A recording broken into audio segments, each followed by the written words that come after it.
કાર્યાલયની બહાર લાગ્યા ભરતસિંહના પોસ્ટર। ભરતસિંહના જન્મદિવસ અગાઉ પોસ્ટર લગાવવામાં આવ્યા છે। પોસ્ટરના ઉપયોગ થયેલા શબ્દ બન્યા છે ચર્ચાનો વિષય। તો સ્વર્ણિમ યુગનું થશે કમબેક, ગુજરાત કરશે કમબેક। કમબેક શબ્દથી ઊભી થઈ છે રાજકીય ચર્ચા। તો ભરતસિંહ સોલંકીના જન્મદિવસને જન યોદ્ધા દિવસ ગણાવ્યો। સંવાદદાતા પ્રણવ લાઈવ જોડાયા છે વધુ માહિતી આપવા માટે। પ્રણવ, જે પ્રકારથી ચર્ચાઓ થઈ રહી છે, પોસ્ટર્સ જાગ્યા છે કે ભરતસિંહ પાછા રાજનીતિમાં સક્રિય થશે, શું અપડેટ છે આપની પાસે પ્રણવ?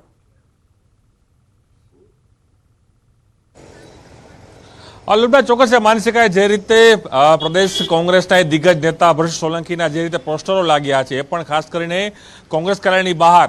ભરતસિંહ સોલંકી હાલ જમ્મુ કાશ્મીરના પ્રભારી છે, તેમ છતાં પણ તેઓની આગામી 26મી નવેમ્બરે જન્મદિવસ છે, પરંતુ તેની પહેલા ભરતસિંહ સોલંકીના સમર્થકો દ્વારા જે પોસ્ટર મારવામાં છે, પોસ્ટર એ ચર્ચાનો વિષય એટલા માટે બન્યો છે કે તેની અંદર ભરતસિંહ સોલંકીના જન્મદિવસને જન યોદ્ધા દિવસ તરીકે ગણાવવામાં આવ્યો છે અને સાથે જ એ પણ સૂત્ર આપવામાં આવ્યું છે કે ગુજરાત થશે કમબેક।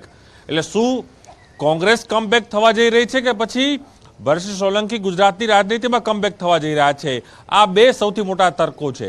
તો બીજી તરફ એ પણ સમજવાની જરૂર છે કારણ કે સૌથી દિગ્ગજ નેતા ભરતસિંહ સોલંકી માનવામાં આવે છે ગુજરાતના, અને સાથે જ હાલ જમ્મુ કાશ્મીરના પ્રભારી, 2 વખત પ્રદેશના પ્રમુખ રહી ચૂક્યા છે, 1 વખત યુપીએ સરકારની અંદર કેબિનેટ મંત્રી પણ રહી ચૂક્યા છે। એટલે શું ફરી આવનારા ઇલેક્શનોની અંદર ભરતસિંહ સોલંકીની જે રાજકીય સક્રિયતા છે ગુજરાતની અંદર તે વધવાની છે?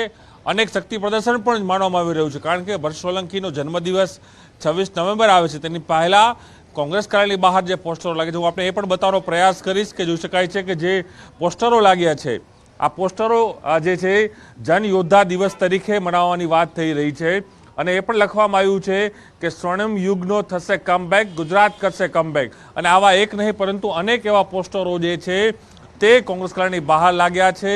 રાજકીય વર્તુળોમાં ચર્ચા એ થઈ રહી છે કે શું ભરતસિંહ સોલંકી કમબેક ટુ ગુજરાત, એટલે ગુજરાતની રાજનીતિમાં ફરી સક્રિય થશે? એક દિગ્ગજ નેતા છે, પૂર્વ કેન્દ્રીય મંત્રી છે, પૂર્વ 2 વખત પ્રદેશના પ્રમુખ રહી ચૂક્યા છે, શું ફરી પ્રદેશના પ્રમુખ બનવા જઈ રહ્યા છે? જિલ્લા તાલુકા પંચાયતની ચૂંટણીઓ આવી રહી છે, પંચાયત ચૂંટણીઓ આવી રહી છે, તેની પહેલા શું ગુજરાતના કોંગ્રેસના રાજનીતિમાં મોટા ફેરફાર થવાની વાત અહીં થઈ રહી છે? કારણ કે એ પણ અહીં સમજવાની જરૂર છે કારણ કે જે રીતે ઇલેક્શનના પરિણામો આવ્યા છે, વાવ હોય કે એની પહેલાના જે પરિણામો આવ્યા છે, ગુજરાત કોંગ્રેસને ઘણું બધું કહી શકાય કે જે પરિણામો છે તે નબળા જોવા મળ્યા હતા। 2017માં સૌથી વધુ સારા પરિણામો કોંગ્રેસ પાર્ટીને મળ્યા, ત્યારબાદ 2019ની અંદર કહી શકાય કે 26 બેઠક ભારતીય જનતા પાર્ટી જીતી, ત્યારબાદના 2022ના જે ચૂંટણીના જે પરિણામો આવ્યા તેની અંદર પણ કોંગ્રેસ પાર્ટી માત્ર નજીવી બેઠકો જીતવામાં સફળ રહી હતી અને ભારતીય જનતા પાર્ટીએ તમામ જે રેકોર્ડ છે ગુજરાતના એ રેકોર્ડ તોડી નાખ્યા હતા। એટલે કહી શકાય કે ભરતસિંહ સોલંકીના આ પોસ્ટરો એક ચર્ચાનો વિષય ગુજરાત કોંગ્રેસ માટે છે। એટલે એ ફરી કહીશ કે શું ગુજરાત બિલકુલ પ્રણવ, તો ચર્ચાનો વિષય બન્યા છે હાલ આ પોસ્ટર। ભાજપનું સ્નેહ મિલન સમારોહ, CR પાટીલે આપ્યું મોટું નિવેદન, પ્રદેશ પ્રમુખનું પદ છોડવાના આપ્યા સંકેત। મેં 2 વાર કહ્યું મને જવાબદારીમાંથી મુક્ત કરો, જેમને તક મળશે તેમને એડવાન્સમાં અભિનંદન।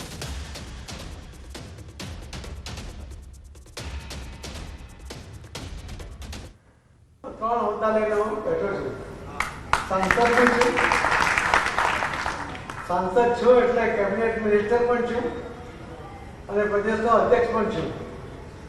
હું પોતે મેં 2 વાર રજૂઆત કરી છે કે કોઈને જવાબદારી સોંપવી જોઈએ, પણ હવે મને લાગે છે કે ઝડપમાં આપણે નિર્ણય તરફ જઈ રહ્યા છે। ઘણા બધા નવા સંગઠનની શરૂઆત કરવાની સૂચના અમને ગઈકાલથી મળી છે, એટલે નવી જવાબદારી સાથે નવા યુવાનો સાથે આપણે આગળ વધવાના છીએ। જેમને નવી તક મળશે એમને એડવાન્સમાં અભિનંદન।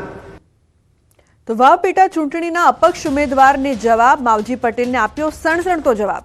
માવજીભાઈને પાટીલનો પાવર ઉતારવો હતો, આ મારો પાવર નથી, કાર્યકરોનો પાવર છે। વાવમાં એક અપક્ષ ઉમેદવાર ભારતીય જનતા પાર્ટીમાંથી કોંગ્રેસે પ્લાનિંગ કરીને પ્રી પાર્ટીશન કરી નાખ્યો અને એક માવજીભાઈ પટેલને ઉમેદવાર તરીકે ઊભા રાખી દીધા। એ માવજીભાઈ એમ કહ્યું કે મારે પાર્ટીનો પાવર ઉતારવો છે। હું ત્યાં એક જ દિવસ લગભગ 2 કલાક માટે ગયો હતો. કાર્યકર્તાઓની સાથે મેં ચર્ચા કરી અને કાર્યકર્તાઓને મેં કહ્યું કે પાર્ટીનો કોઈ પાવર જ નથી. પાવર તો કાર્યકર્તાઓનો છે. પાવર તો ભારતીય જનતા પાર્ટીના કાર્યકર્તાઓનો છે. હવે આ પાવર કોનો છે અને એનો સાથ કોને ચખાડવાનો છે તમે નક્કી કરી લો. તો બનાસકાંઠામાં વાવ બેઠકની પેટા ચૂંટણીમાં જીતને લઈને અલ્પેશ ઠાકોરે નિવેદન આપ્યું છે કે ભાજપ ધારાસભ્ય અલ્પેશ ઠાકોરે કહ્યું કે નકારાત્મક રાજનીતિની હાર થઈ છે. કોંગ્રેસ પર નિશાન સાધતા અલ્પેશ ઠાકોરે કહ્યું કે મેં જ્યારે રાધનપુરની ચૂંટણી લડી હતી ત્યારે થોડા મતોથી મને હરાવ્યો હતો. ચૂંટણી વાવમાં હતી અને મારા વિરુદ્ધ પણ પ્રચાર કરાયો. હું વાવ વિસ્તારમાં જઈ ન શકું તેવા પ્રયાસો કરવામાં આવ્યા. ઠાકોર સમાજે આજે એક તરફી મતદાન કરી વિરોધીઓને જડબાતોડ જવાબ આપ્યો છે. કોંગ્રેસ આવી અને જે પ્રકારનો નકારાત્મક પ્રચાર કરે, ચૂંટણી ચાલે વાવની, હું ધારાસભ્ય છું ગાંધીનગરનો, તેમ છતાં મારા માટે, અમારા આગેવાનો માટે, પાર્ટીના આગેવાનો માટે વ્યક્તિગત ટીકા ટિપ્પણીઓ કરતા હતા. આ એવા લોકોને જવાબ છે. તો વાવમાં ભાજપની જીત બાદ પૂર્વ ડેપ્યુટી સીએમ નીતિન પટેલે પ્રતિક્રિયા આપી છે. કહ્યું છે કે કોંગ્રેસ પાર્ટીએ ખૂબ જોર લગાવ્યું હતું પરંતુ તેમના બધાના હાથ નીચે પડી ગયા. શરૂઆતમાં કોંગ્રેસ આગળ હતું પરંતુ અમને વિશ્વાસ હતો કે પાછળથી અમે આગળ નીકળી જશું. મતદારોએ ભાજપને ખૂબ સમર્થન આપ્યું અને મતદારોએ ભાજપને જ્વલંત વિજય અપાવ્યો છે.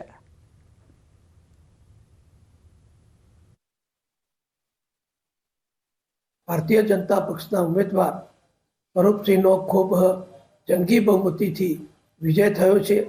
એટલે વાવ જ્યાં અત્યાર સુધી કોંગ્રેસવાળા ખૂબ જોર લગાવ્યું હતું એવા બધાના હાથ હેઠા પડ્યા છે અને ભારતીય જનતા પક્ષ ઉપર માન્ય નરેન્દ્રભાઈના જે વિકાસના કામો છે, ગુજરાતની માન્ય ભૂપેન્દ્રભાઈ પટેલના નેતૃત્વવાળી જે સરકાર છે એના વિકાસ કામો ઉપર પ્રજાએ કળશ ઢોળ્યો છે અને સમર્થન આપ્યું છે. તો વાવ પેટા ચૂંટણીના અપક્ષ ઉમેદવારને જવાબ માવજી પટેલને આપ્યો સણસણતો જવાબ. માવજીભાઈને પાટીલનો પાવર ઉતારવો હતો. આ મારો પાવર નથી, કાર્યકરોનો પાવર છે. વાવમાં એક અપક્ષ ઉમેદવાર ભારતીય જનતા પાર્ટીમાંથી કોંગ્રેસે પ્લાનિંગ કરીને પ્રી પાર્ટીશન કરી નાખ્યો અને એક માવજીભાઈ પટેલને ઉમેદવાર તરીકે ઊભા રાખી દીધો. એ માવજીભાઈ એમ કહ્યું કે મારે પાર્ટીનો પાવર ઉતારવો છે. હું ત્યાં એક જ દિવસ લગભગ 2 કલાક માટે ગયો હતો. કાર્યકર્તાઓની સાથે મેં ચર્ચા કરી અને કાર્યકર્તાઓને મેં કહ્યું કે પાર્ટીનો કોઈ પાવર જ નથી. પાવર તો કાર્યકર્તાઓનો છે. પાવર તો ભારતીય જનતા પાર્ટીના કાર્યકર્તાઓનો છે. હવે આ પાવર કોનો છે અને એનો સાથ કોને ચખાડવાનો છે તમે નક્કી કરી લો. તો બનાસકાંઠામાં વાવ બેઠકની પેટા ચૂંટણીમાં જીતને લઈને અલ્પેશ ઠાકોરે નિવેદન આપ્યું છે કે ભાજપ ધારાસભ્ય અલ્પેશ ઠાકોરે કહ્યું કે નકારાત્મક રાજનીતિની હાર થઈ છે. કોંગ્રેસ પર નિશાન સાધતા અલ્પેશ ઠાકોરે કહ્યું કે મેં જ્યારે રાધનપુરની ચૂંટણી લડી હતી ત્યારે થોડા મતોથી મને હરાવ્યો હતો. ચૂંટણી વાવમાં હતી અને મારા વિરુદ્ધ પણ પ્રચાર કરાયો. હું વાવ વિસ્તારમાં જઈ ન શકું તેવા પ્રયાસો કરવામાં આવ્યા. ઠાકોર સમાજે આજે એક તરફી મતદાન કરી વિરોધીઓને જડબાતોડ જવાબ આપ્યો છે.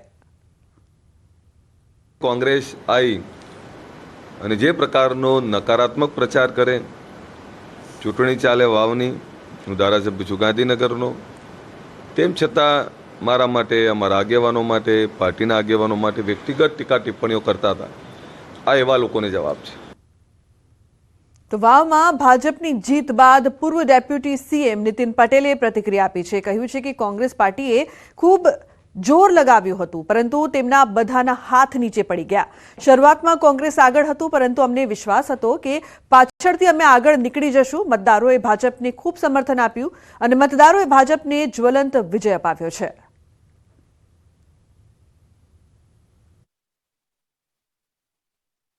ભારતીય જનતા પક્ષના ઉમેદવાર સ્વરૂપસિંહનો ખૂબ જંગી બહુમતીથી વિજય થયો છે.